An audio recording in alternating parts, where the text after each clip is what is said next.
Hey guys, back with another video, and today I have November and December's wrap up. Alright, so first we're going to start with the Tome Topple wrap up, and there's only 2 books on my list, and while that came in the middle of November, it went from the 14th to the 28th. I'm going to start with those because I have those physical copies right here. I got 2 books. I honestly don't remember the prompts. Probably something that I should have looked up before I started this video, huh? But I know these 2 doubled, and I wrote the prompts down. I promise I did.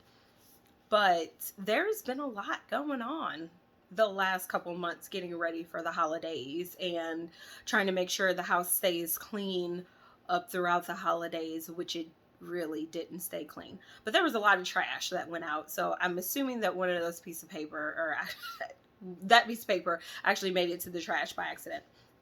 I also just got this ring light on Christmas. If you've seen my Christmas vlog video, if not, you should check it out.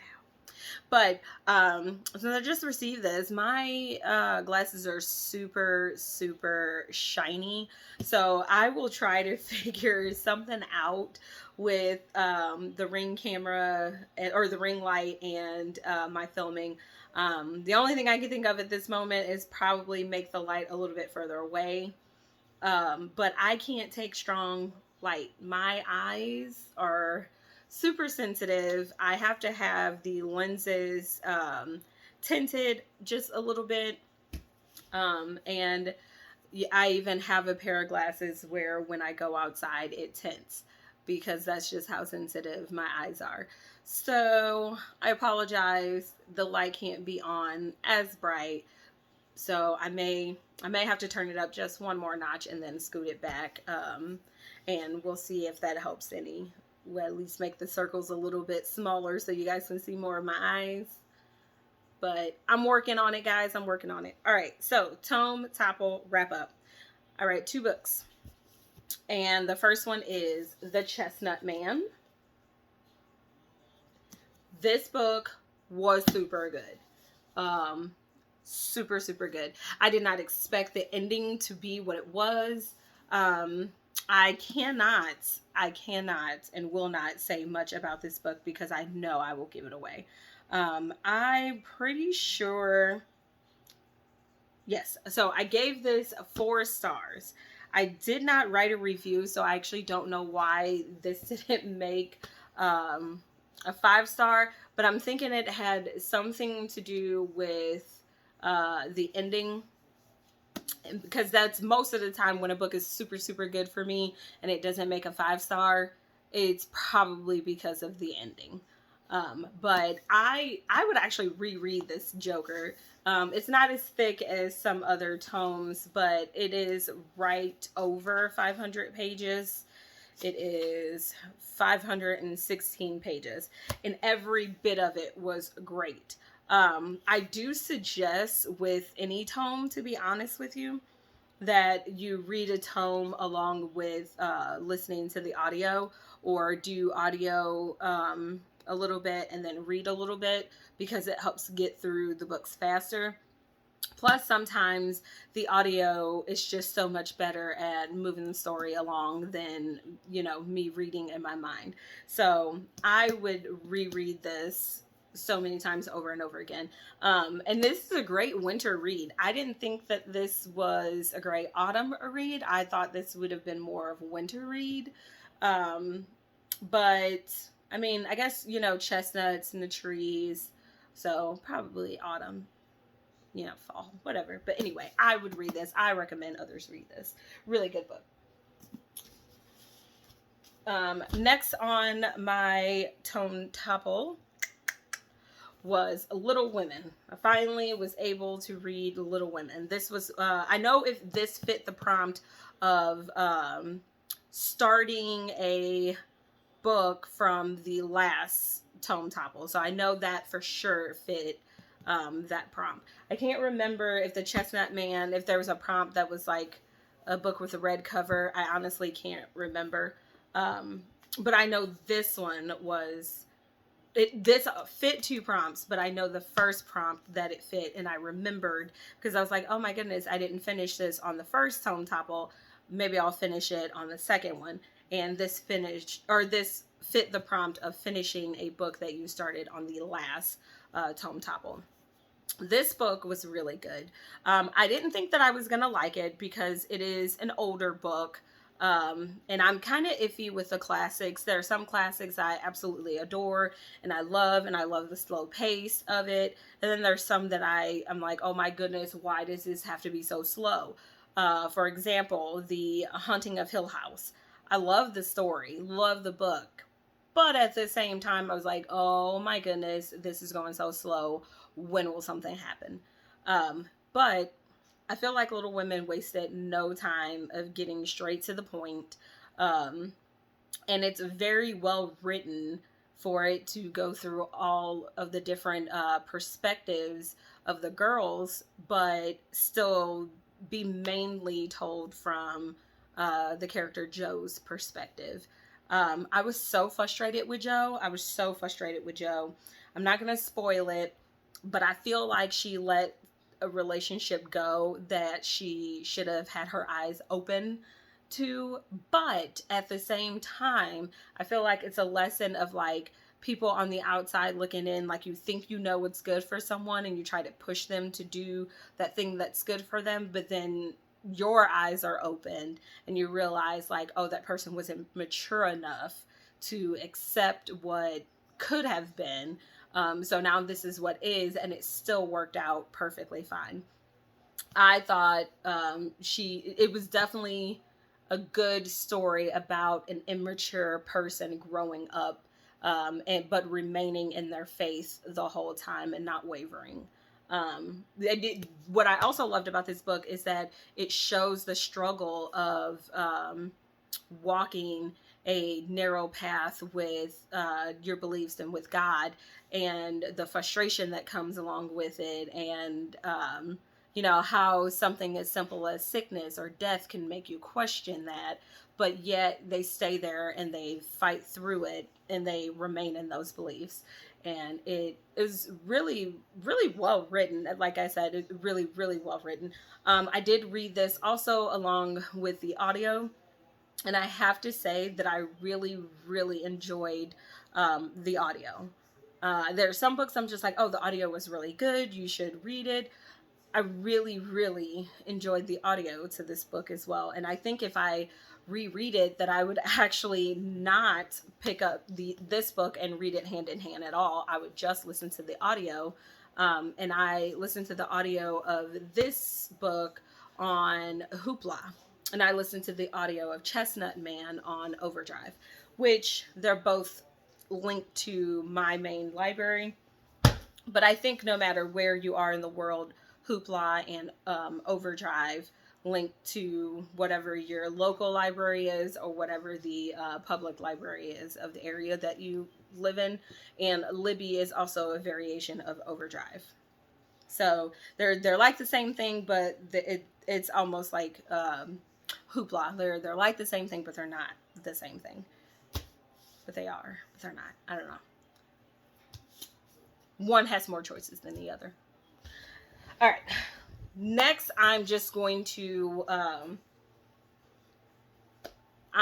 show you 3 more hard copies of books that I've read, and I say I'm going to show you the hard copies because everything else I've read is actually ebook or audio. So, first up, in November, Long Bright River. I don't know if I talked about this in another wrap up, but I really shouldn't have because I just finished this at the end of November. So, and I started it in October, so it might have been on an October TBR, and I just probably didn't bring it up in my November TBR because it was just a continuation of a book that I had already started the month before. But Long Bright River, this definitely gives me all kinds of what is it? Oh no, Drac, stop it. My dog just got down, but now he's like right here where my stand is, and he's moving the stand. Drac, go scratch over there, dude. You're moving the... There we go. All right. So this gives me Law and Order SVU vibes. This is what this gives me. Well, at least when I first started reading, and then it became more of like Law and Order, Criminal Intent, and then it became like a mixture of both of those plus Criminal Minds. Like, it's just really good detective work. I will not give any of this away, but this book is told from the perspective of the main character, who is the sister of one of the people that the police are looking for. But she takes you on her journey with her son, and with like the process of her looking for her sister, and how it seems like nobody cares, but more people care than what she thinks. Really, really good book. I don't know really how to tell you about this without giving anything away, except that there's a lot of twists and turns. I highly recommend it. I gave this a 4-star. I think I was actually okay with the ending of this book. I believe the 4 stars for me from this book came from I think it was either the main character or just parts of the storyline was just like, you hit pockets of where it was just slow and you wanted something to happen, but there was just so much talking and frustration, and it was like, okay, something please happen. But then when it happened, it was like, so good book. I recommend. All right, next up we have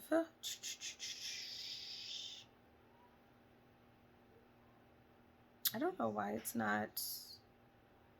Oh, I did not actually.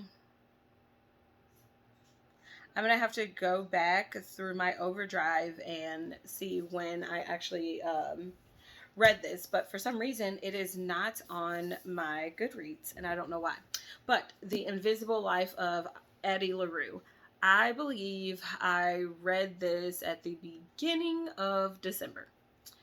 And I don't remember giving this more than 3 stars when I wrote down what I was gonna say about this book, but for some reason I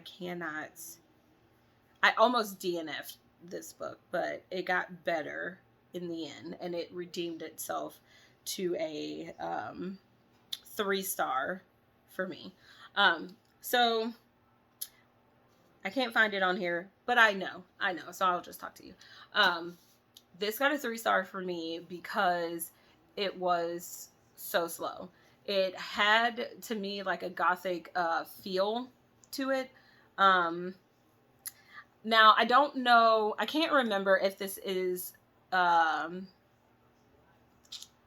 like contemporary, or I know it has to be either paranormal or psychological, because it's about a girl named Addie Larue who sold her soul to the devil. So I would think that qualifies as paranormal. But it was definitely, to me, written like a gothic text, like a modern gothic text, or novel. I shouldn't say text. But it just, I don't know, it just didn't do it for me. I would not personally reread this. I might give this to my local library or my local bookstore. I haven't decided yet. I also was not in the greatest of moods when I read this, but I honestly don't think my moods have anything to do with my reading, because there are some times where I can be in a very bad mood and read something and end up loving what I read, and it brings me out of my funk. And then there are just some things I'm just like, well, this is dumb. I don't know why I read it. This isn't necessarily like this is dumb. The concept of this book with, wanting something and wanting to be loved for who you are, and not just because someone told you you had to marry someone and love them sort of thing, and have this, bland house, which back in the day, you were given away. Your parents, allowed you to marry people, and they were the ones that determined who you were going to marry, and who you were going to start your family with. And that was the case with Addie Larue, and she did not want that, so she made a deal with the devil, and no one was able to remember her until someone remembered her.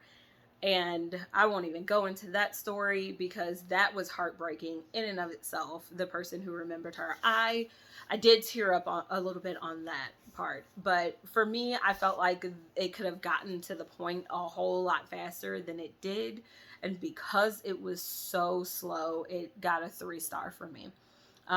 In a sense, it did sort of kind of remind me of The Haunting of Hill House because of how slow it was. But it also gave me that old school like feeling of like, the old Gothic writings like, Frankenstein and The Haunting of Hill House, because of how slow the storyline progressed. But it was still good. I do recommend.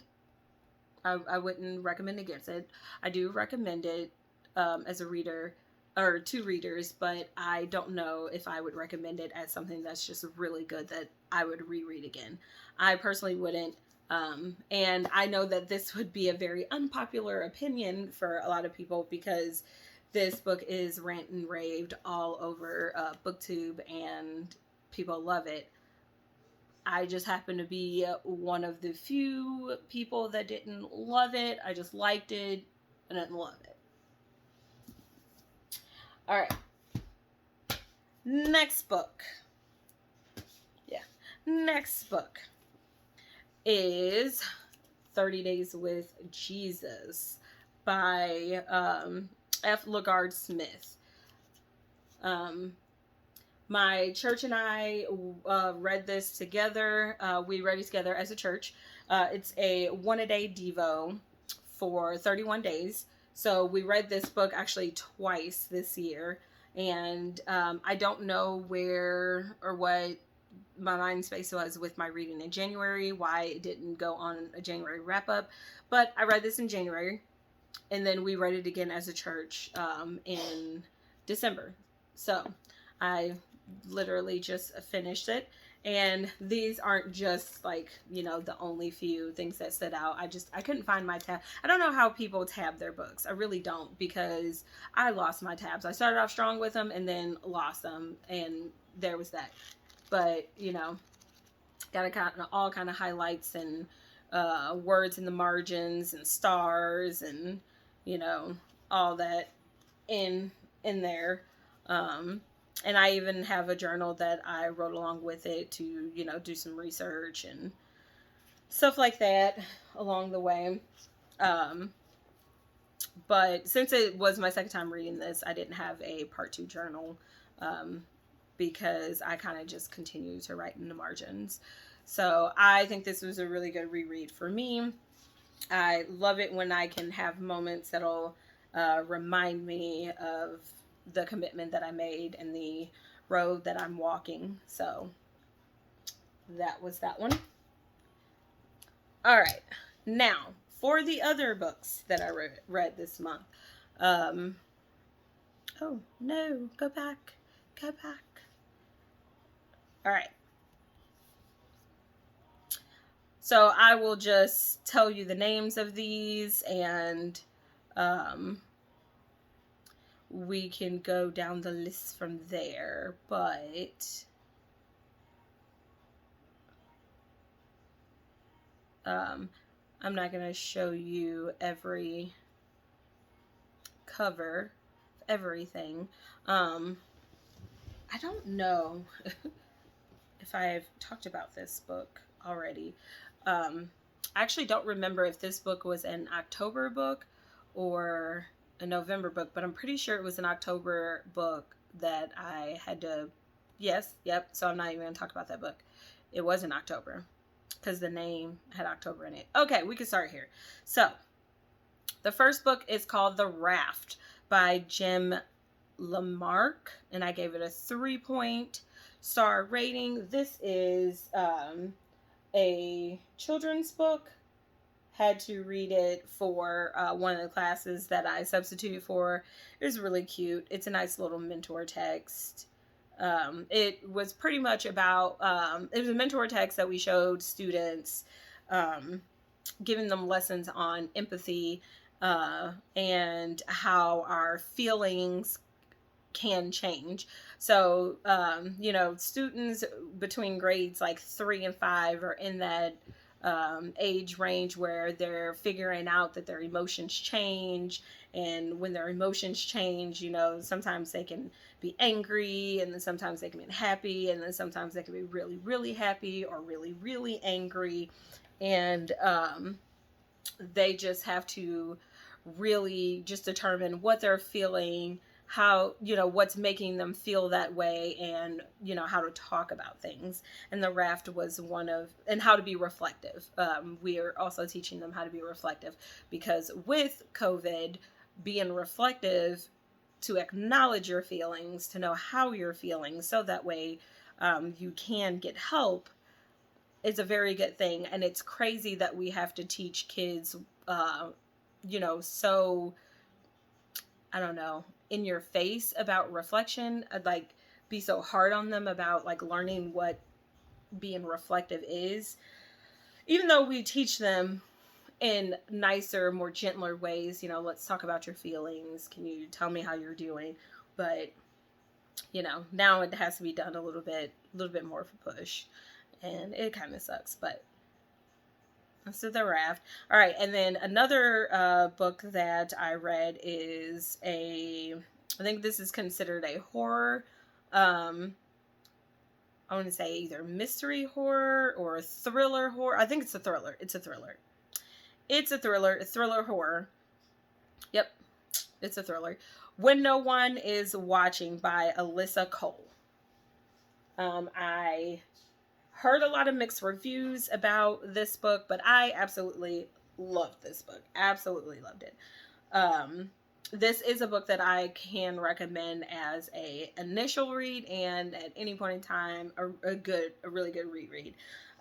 This book does surround gentrification of a neighborhood that was at one point predominantly Black, but they're slowly being moved out. Now, the thriller part of this, and like the horror, the thriller part of it is that it's happening in the way of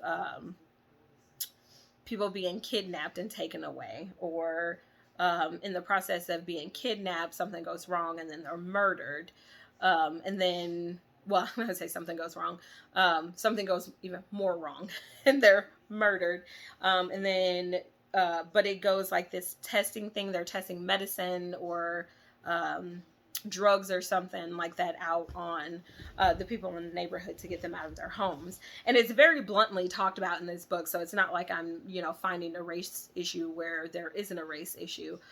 In this book is very boldly talking about race issue, and how the conversation starts when the girl is going on a tour, like a walking tour of a neighborhood of beautiful historical buildings, and they're owned by Black people, but in the tour, they only ever talk about, the white people that had the houses before the black people did, and they don't talk about any of the businesses that are Black owned or anything like that.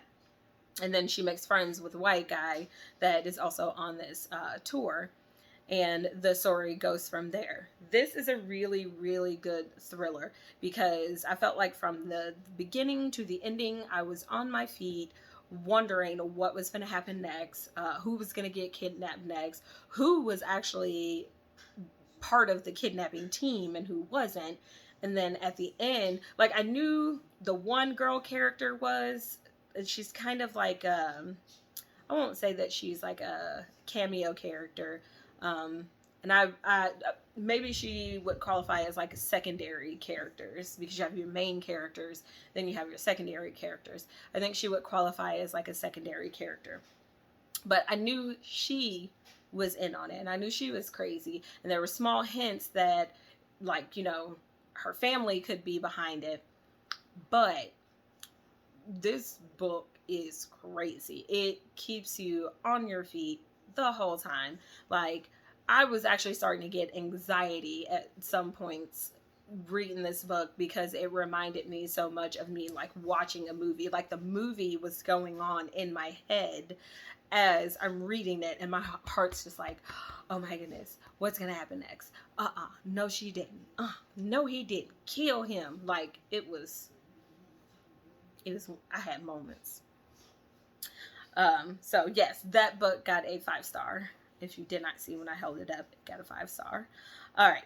The next set of books I'm going to show you are books that I had to read for a math class that I was taking for my teaching certification. So, don't come at me. I know I say I'm a teacher, and then some of you guys are going to be like, what? But you just said you're taking classes to get your teacher certification. So I do small group teaching because I don't have my teacher certification yet, but I have 60 plus hours to be able to teach, and I have my sub certification. So, and I am employed by my school full time as the in-school suspension supervisor, but I do small group instruction for reading and I used to do math, but not as much anymore unless I'm learning it or teaching my middle schooler math, or my 4th grader or my preschooler. I almost called him kindergarten, my preschooler. But these are all literary texts that are used for like math literature. And these actually range from preschool up to 5th grade, all of these texts. And I can't remember which ones are which. I would actually have to read the book in order to tell you which one is which. But almost all of these have a 5-star. There looks like there's only 2 of them that have a 3-star and 1 that has a 4-star. They are all really good mentor texts, and even the 3 stars I will still read. They probably only got a 3-star for me because they're lower grade levels is probably all. Which, actually I take that back because the one I'm about to show you is a lower grade level than the one I'd like to teach, and I gave it a 4-star. So it's probably just because of if the text was boring or not. But if it's still good, you can make it not boring. So it probably just had something to do with the person who was reading the books to us, because how it worked is that we read a book that we picked, and then the other students in the class read a book to us. So I still wrote the book down as me reading it because we had to follow along with the text as the person who was reading it to us read it. So we had to put the links to because you can find all of these mentor texts on YouTube, read aloud. So you can find them as read alouds or as audiobooks. So we had to read aloud with the person or listen aloud with the person.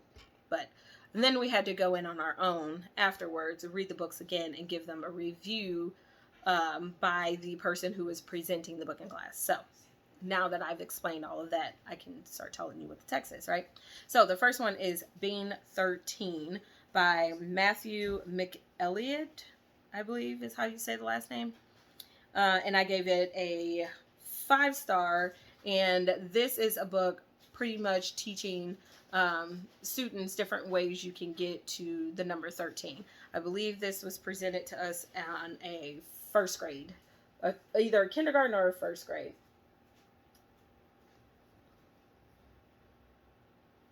Next one is The Grapes of Math by Greg Tang.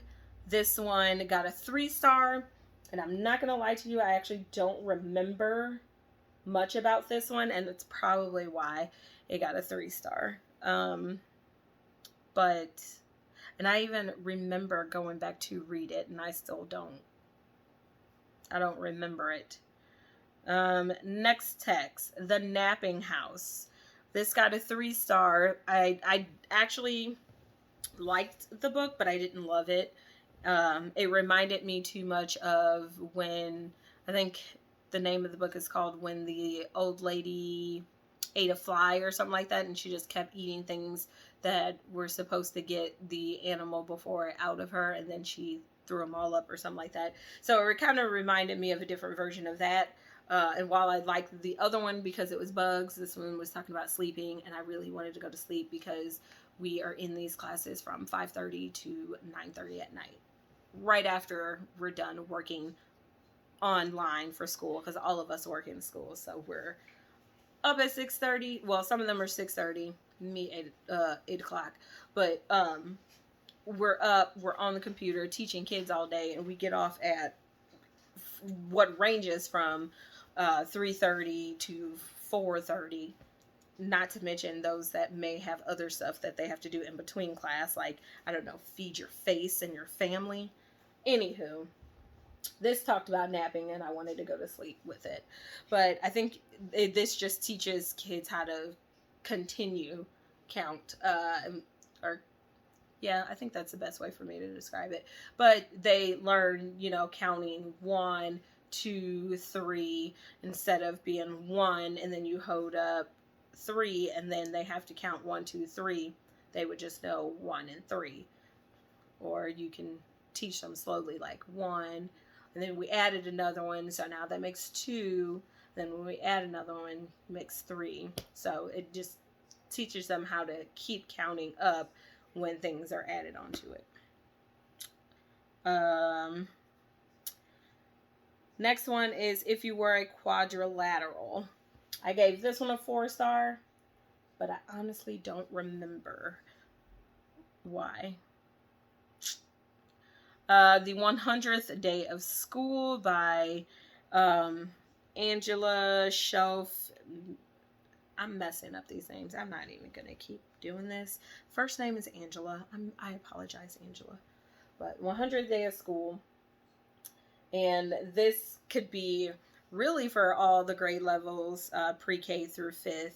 And I know this looks a little bit too childish for 5th grade, but everybody, the whole school celebrates 100th Day of School, and you have to find like little knickknacks to, add up to 100.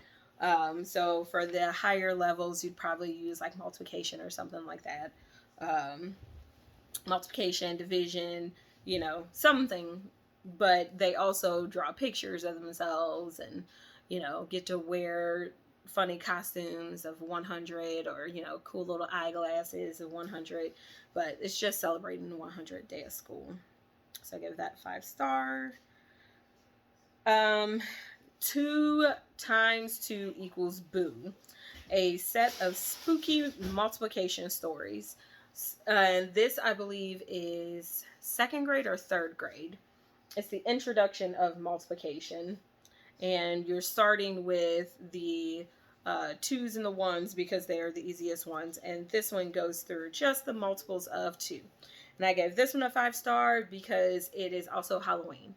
So not only do you get to use this for math, but it is also themed related. So if I wanted to celebrate Halloween as a class with my students, but there are kids in there who don't completely celebrate Halloween, we can make it a literary deal and make it a lesson type of celebration, and then we can use this novel. And I gave it a 5 stars. Then we have 1 is a snail, 10 is a crab, a counting by feet book.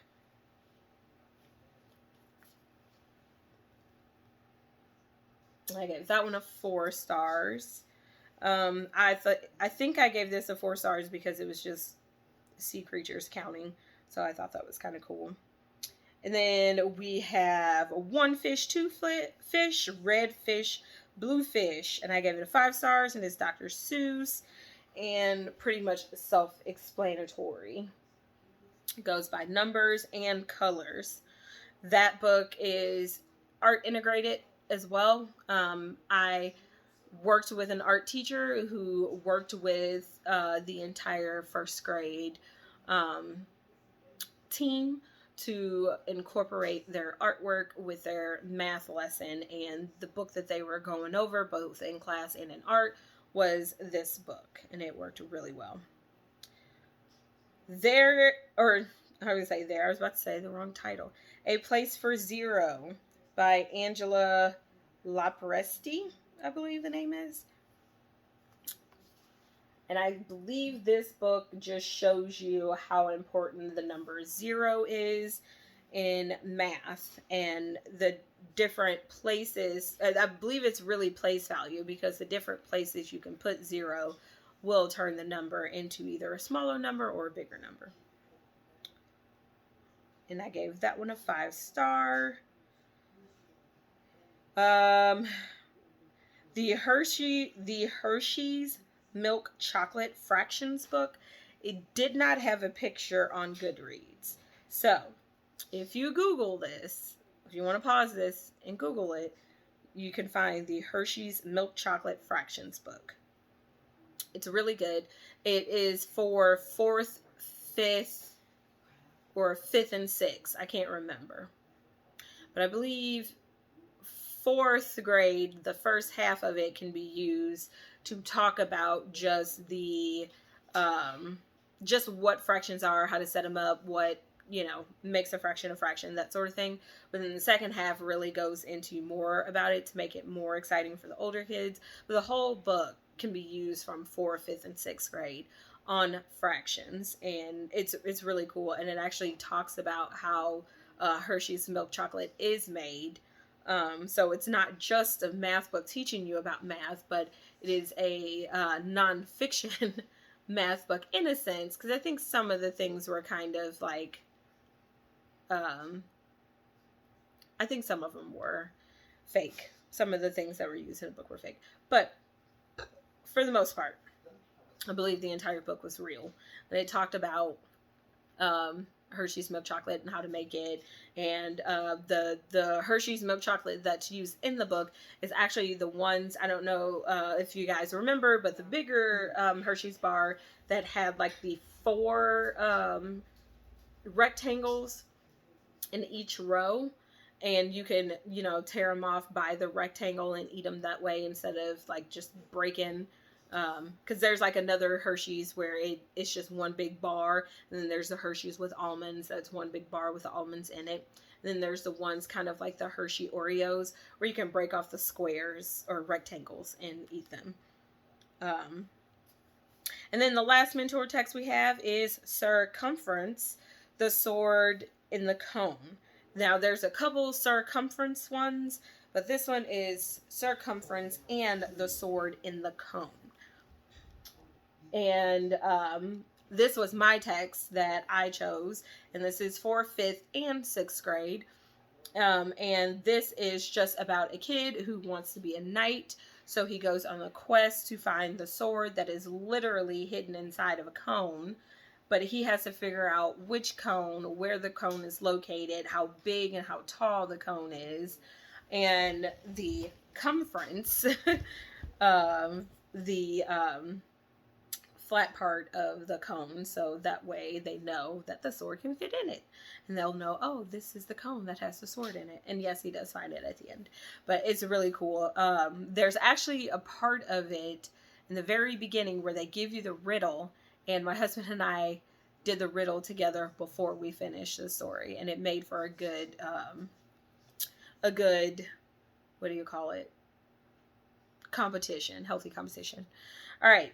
Next, because this video is already way too long, so I'm going to go through these next 2, maybe 3. Too many. So I'm going to go through these next stories really fast. All right. So first up, we have Seeing the Unseen by Joe Bean. I know I've had this on another wrap up.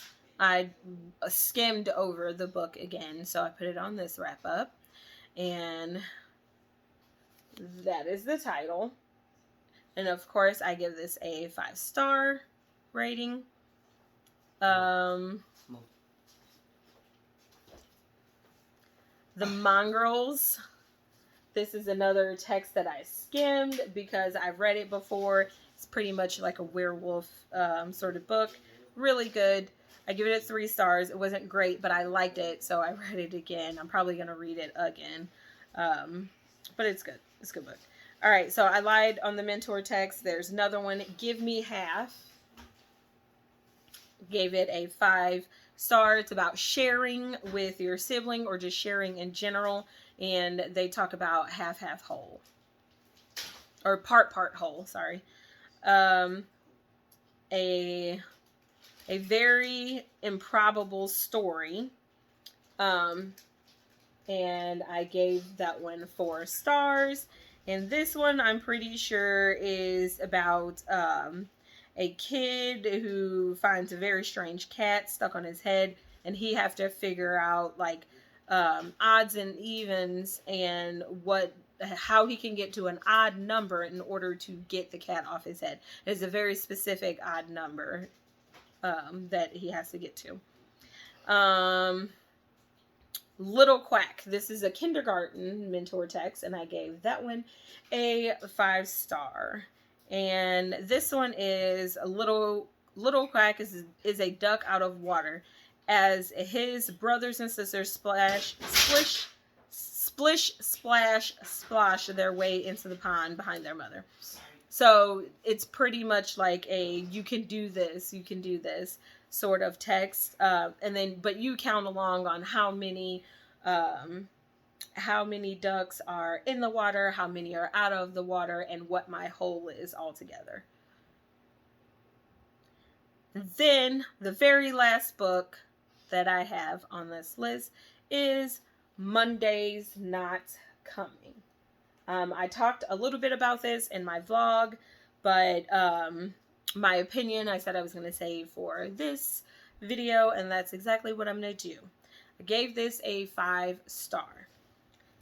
Whew. Tiffany D. Jackson is a very, very, very great writer.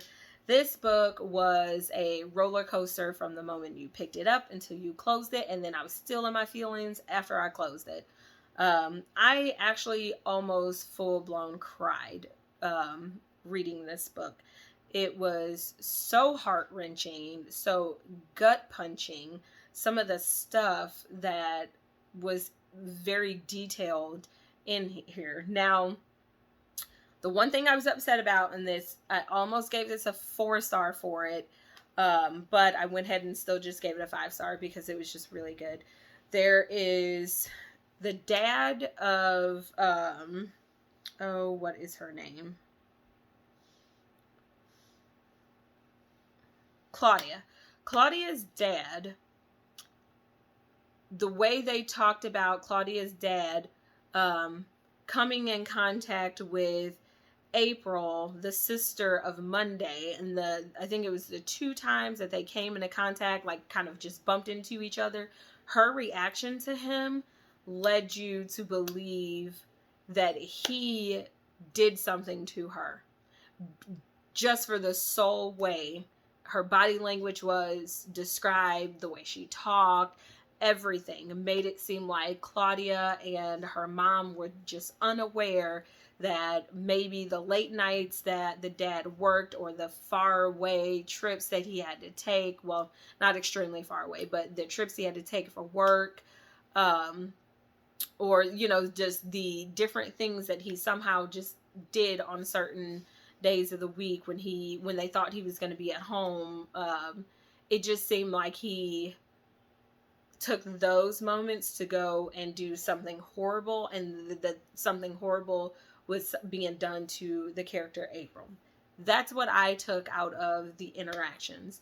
And I was very, very upset with that part, because I'm like, why write that into the book when there's not going to be a story there?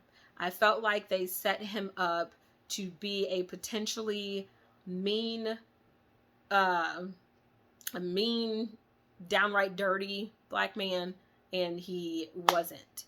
And that just kind of, to me, puts a sour taste in my mouth, because there are already, you know, images of what certain people feel like black men are, and then that was put in my mind. Now, you could call me crazy, because other people may not have caught on to that, they may not have thought anything of it when they did read it, and I just might genuinely be crazy. I just might be crazy.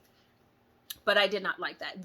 That really bothered me the whole time, because on top of me wondering what else was going to happen and who did it and all that stuff, I'm like, okay, when are they going to tell us what the dad did? When are they going to give us a little bit more of a clue or another clue as to what the dad did? And then it turns out that the dad is just a really good dad, and he was just trying to be protective of his daughter and was trying to get her mind off of things, since she, well, I can't give away that part because that'll actually be giving away the story. But really, really, really good book. I was heartbroken. I almost wished that the mom character of Monday was real, so that we can take her to trial and she could go to jail in real life. Like, that's how invested in this book I was. But no, the really, really good book. Definitely takes you on the roller coasters of your emotions. I definitely highly recommend this as a read.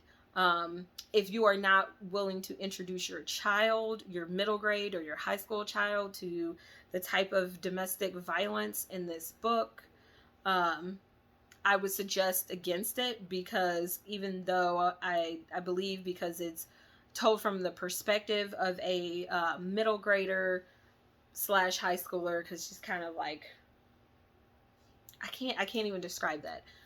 Middle grade, high schooler. The things that were talked about and that happened were done to a middle grade person, and told from a perspective of a middle grade girl. So it's really on what you feel like you can introduce to your child. At this point in time, I would not allow my children, my middle grader, to read this, because things like that has not been introduced to him in his life. So I don't want to introduce it via a book. I think that is more of like a conversation thing. So if a friend brings up something and he's, wanting to help, or he's curious about what something means, then, we can talk about it then. But this is not something that I would introduce to him without a reason. But it is very good. I do highly recommend it as a read. I do not recommend it as a reread, so therefore I would not actually purchase this book. I did check this out from my local library via Overdrive. I personally would not purchase it, because it would be too heartbreaking for me to reread. It was already heartbreaking enough for me to read it the first time. It would be way too heartbreaking for me to read a second time, and I don't think that I could genuinely handle reading that a second time. So recommend as a first time read, do not recommend as a reread.